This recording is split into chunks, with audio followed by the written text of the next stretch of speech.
Hello everyone, this is my first TouchDesigner tutorial. I'm a senior student from Parsons Design and Technology program.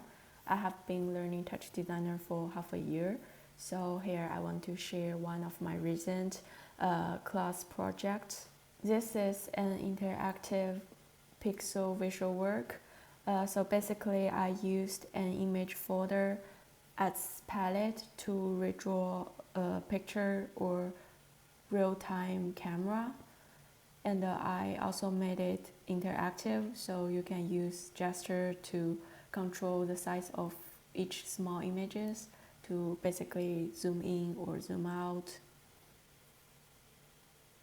Here is the network, and in this video I will introduce the network, and there is two parts. The first part is about the visual part. Since I also followed and learned from another tutorial, I will add the link to another video here.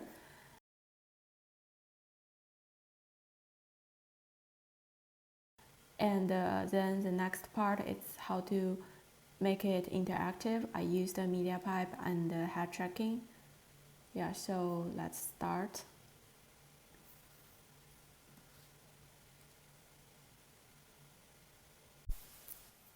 First, have a constant, and we need 5 values. They are raise x, raise y, grade x, tail ratio, and maximum. Then we need base component. Inside this base, we use previous values to calculate 2 more values. The first is ratio based on raise x and y.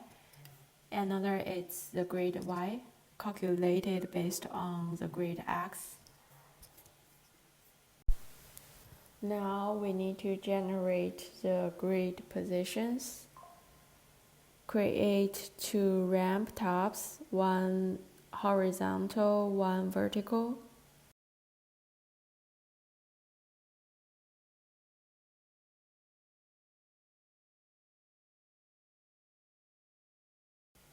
Combine them using a reorder top so that red represents X, green represents Y. Because the output resolution is not square, use a mask top to scale the green channel by the aspect ratio. This ensures the grid matches the final render. Then we add a null top. Then we need to do geometry and instancing. Create a rectangle sub, set its size based on the grid resolution, so each instance fits exactly into the grid.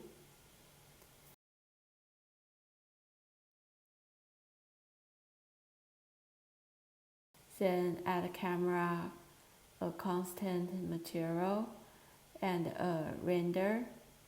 Set the camera to orthographic view. This gives us a flat image-like render instead of a 3D perspective. Now we load the image palette. First, create a base component, name it image. Then inside the image, add a folder and point it to the image library. Use a select to remove the header row. Then add a sort, set to random to shuffle the image order. Then use another select to limit the number of images based on the maximum number we set before. Then add a null. The next step is replicating images. First, add a replicator component to duplicate each images. Then set the duplication mode to by number and enable incremental updates so images load one per frame. This avoids heavy image imports. Then add a execute that listens for any changes in the image path table. When the table updates, trigger the replicators recreate all parameter use a pause.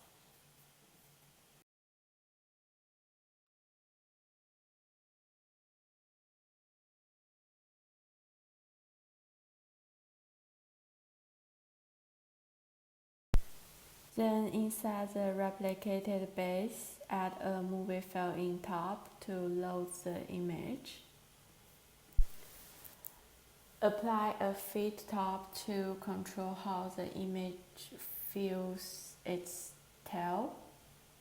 Then add an analyze top set to average to calculate the image's average color. Output the image using one alt top and output the average color using a second alt top. Then you need to expose the feed mode and alpha masking parameter to the parent base so they can be adjusted easily.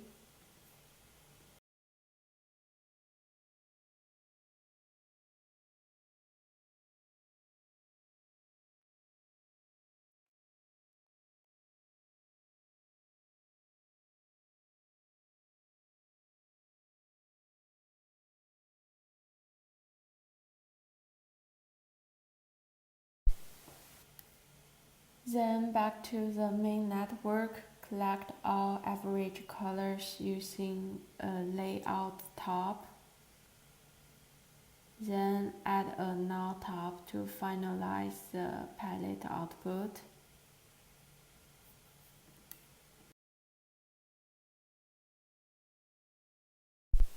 Now we prepare the target image.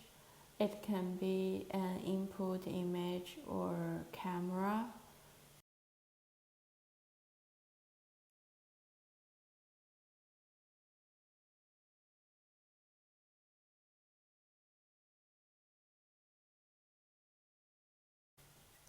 And in this step, we use feed top, transform top, and a null top. Then use a remap top to remap the full resolution image using our grid UVs, so it becomes a grid sampled version of the input. Set the sampling to nearest pixel so the grid stays crisp.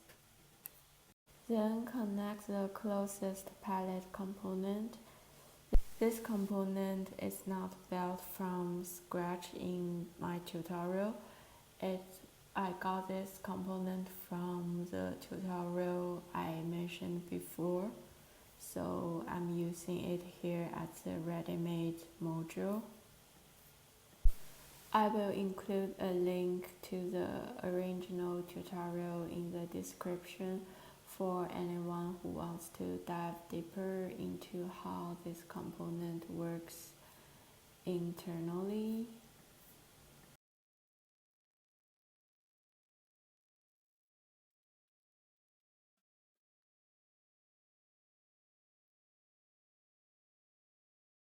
My next step is add media pipe, and I will use hand tracking.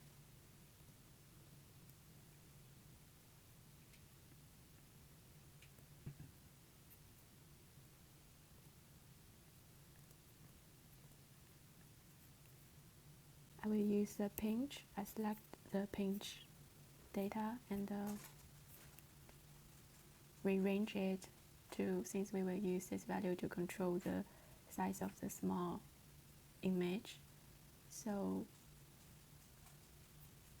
we will connect the value to the grid value in the constant. So the range is 5 to 60, and then select this value and have a null, and then drag the null to the constant.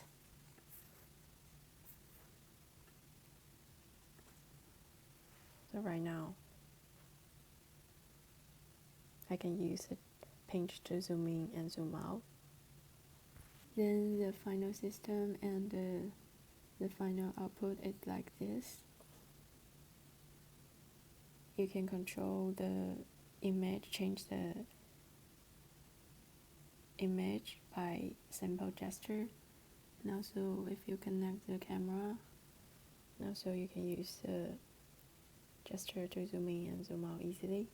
Also you can add one switch operator here, so you can switch between different input easily. And yeah, that's today's video. If you find this tutorial is helpful, feel free to subscribe or like or share. And thank you so much for watching.